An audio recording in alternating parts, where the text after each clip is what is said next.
Hi, my name is Barb Nangle. I'm the founder of Higher Power Coaching and Consulting. I want to welcome you to my podcast, Fragmented to Whole, Life Lessons from 12-Step Recovery. This is episode 69, Top Apps to Keep You Happy, Joyous, and Free, Part 1.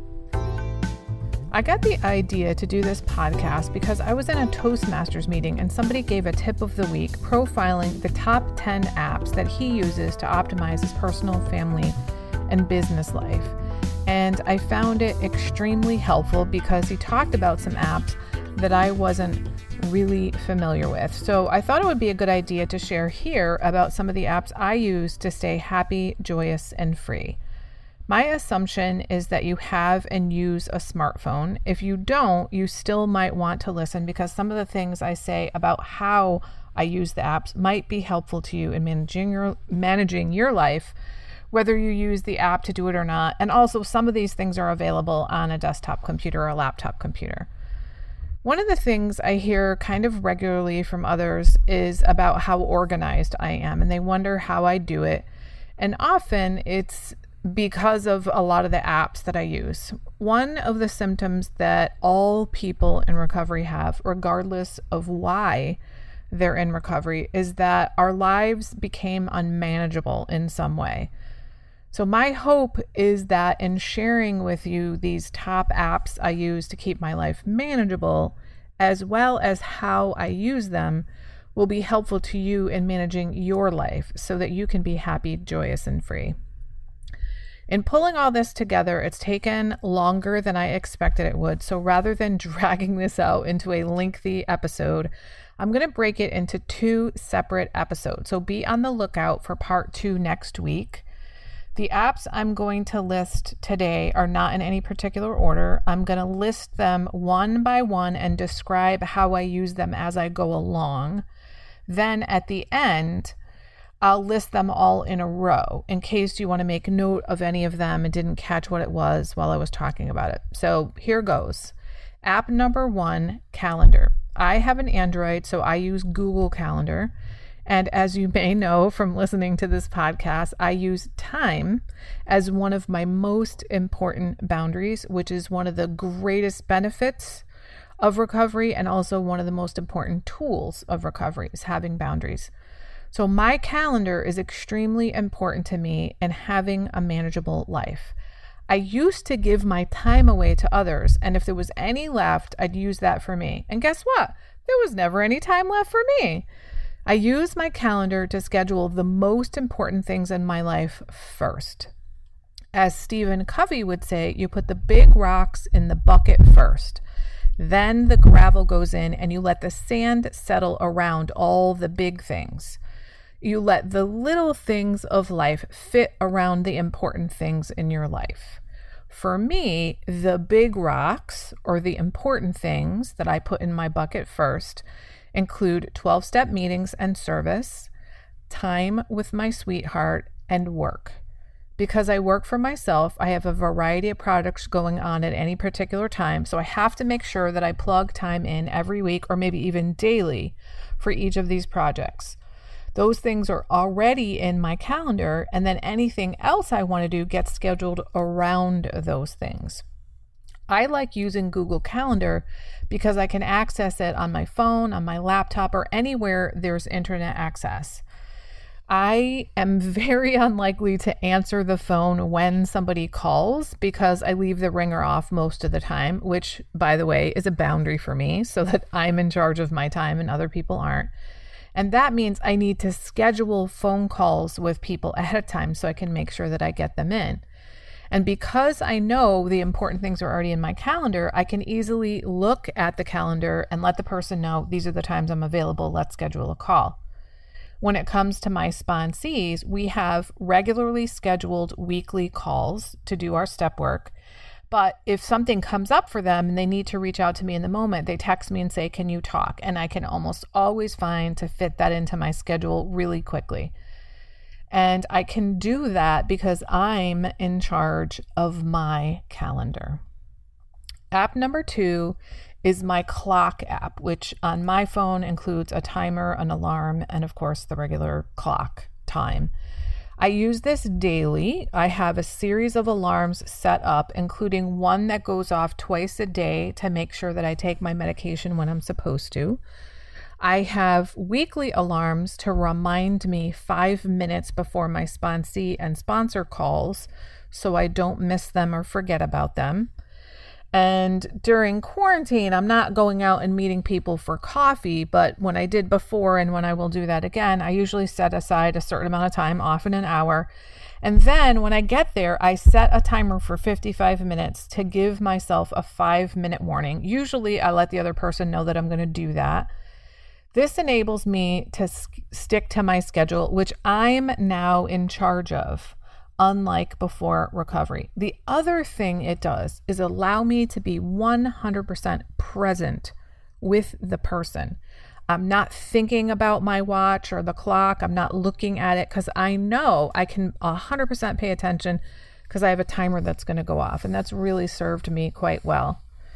I also use the timer when I volunteer to be the timer at my 12-step meetings because the meetings I attend have timed shares, which, by the way, is another fantastic boundary. And then, of course, I use the clock part to know what time it is so I can stick to the schedule on my calendar. Number 3 is my contacts app. This is an extremely important part of my recovery. One of the most important things that I've learned to do is reach out to other people. This is because, or this could be because I need help, or I want to let someone know that I'm thinking about them, or I want to check in on someone. I try to take down the numbers of new people at meetings and follow up first with a text and then with a phone call to welcome them, because I've learned that staying in contact with other people in recovery is a really important part of the process of recovery. When I'm connected, I'm protected. App number 4 is Dropbox. I absolutely love Dropbox. If you're not familiar, it's a cloud-based app for storing files of really just about any kind. Think of it like a computer hard drive dedicated to you and your stuff out there in the ether. I can tell you the moment I first heard about Dropbox the first time. Years ago, I was listening to a radio interview and a guest on the show was talking about it, and I'd never heard of anything like this. And I was like, oh my God, I need that. I was tired of emailing stuff back and forth between work and home. And as soon as I got home, I downloaded it. I have it on my computer, my phone, my iPad. When I used to have a work computer, I had it there too. And I have it everywhere. I store all kinds of different files on it, whether it's Word documents or PowerPoints or PDFs or MP3 files, it doesn't matter. And I store all kinds of things for recovery there. I have program readings like scripts, meeting agendas, lists, flyers, and I can easily email those things to other people from my phone because I have Dropbox on my phone. And I find it incredibly helpful to have things that are important to me in the cloud that I can access anytime. Number 5 is really about communication. It's 3 different apps. It's my Google Gmail, my text message app, and WhatsApp. So it's really 3 different apps, but it's all about communication and maintaining contact with people. And I know that I already mentioned the contact list separately. There's some overlap there. But I use email, text, and WhatsApp to stay in touch with people in recovery. I use Gmail to send things like flyers for workshops, or if I read something that I want to share with somebody in recovery that's too long for a text message, or it can't be text, I email it to them. I am in contact with multiple people multiple times a day via text message, which is a huge part of my recovery. I did a lot of isolating, as I'm sure most everybody in recovery did before recovery. Not healthy. That's we thrive in community, we heal in community, but we're compulsive, obsessive, and addictive in isolation. And then I have some folks that I stay connected with in recovery who are in Canada. So we use WhatsApp, so we don't have to pay extra international rates. So if you communicate with somebody in a different country and you don't have WhatsApp, you might want to check it out. Number 6 is Instagram. I just started using Instagram last November, but it's become a very important part of my recovery. In fact, if you're not already following me on Instagram, pick up your phone, open it up, and search for @HigherPowerCoaching. That's me. Follow me. And I post usually at least 3 times a week, if not more. I follow a lot of people in recovery on Instagram, and I get a lot of my experience, strength, and hope from others there, some of whom are not even in recovery. I follow all kinds of motivational, inspirational people. I'm really interested in taking in positive information on a consistent basis. It's a really important part of my self-care and my recovery. So Instagram is one of the ways that I love to do that. I also follow a lot of stuff that has to do with entrepreneurship, innovation, startups, as well as racial justice, the Black Lives Movement, supporting Black businesses, etc. App number 7 is the Microsoft SwiftKey keyboard app. And you may wonder, what the hell does that have to do with recovery? So here's the thing. The keyboard app that was built into my phone sucks. I fucking hate it.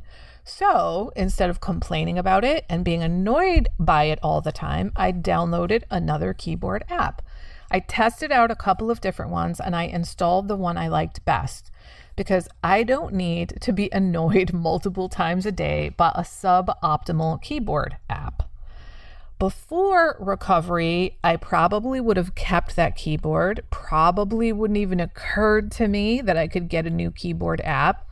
And I probably would have continued to suffer and, of course, bitch about it, because I thought that that's what life was like. Shitty things happen and you put up with them. Oh, also, and you bitch and complain about them. But I've learned that bitching and complaining is basically toxic for me. So if I can't change a situation to my liking, I have to learn to accept it, because acceptance is the answer to my problem today. If you're not familiar with that 12-step maxim, you might want to listen to my podcast episode number 2 on acceptance. I talk in detail about what that saying means to me. And I also talk about how I learned to become accepting of things that I used to experience as unacceptable. App number 8 is Kindle. If you're not familiar with this, it's an app for reading books and other large pieces of text produced by Amazon. You don't have to have a Kindle device. You can just have the Kindle app, which is free, though of course you can purchase books, etc. through the app, but you can also get all kinds of free content on it. I have mostly paid content like books. And I have lots of things that have nothing to do with recovery on Kindle, but I do have quite a bit of recovery literature there. My most important recovery texts are on Kindle. And even though I love books and I mostly turn to those books and I have all the, underlines and the different color highlighters and the bookmarks and all that kind of stuff, I love having the Kindle because I can access the Kindle version of those books 24/7 without having to carry a physical book with me. And this has proved to be invaluable for me. So I'm going to stop there and resume again next week with 7 additional apps to help keep me happy, joyous, and free. I'll be covering a little bit more about how I manage my time, going more in depth about my money and how I have the most peace, serenity, and sense of ownership over my money that I've ever had in my entire life because of the app that I use. And I'll also talk about how I stay connected to my recovery community and get access to program material through the apps I use.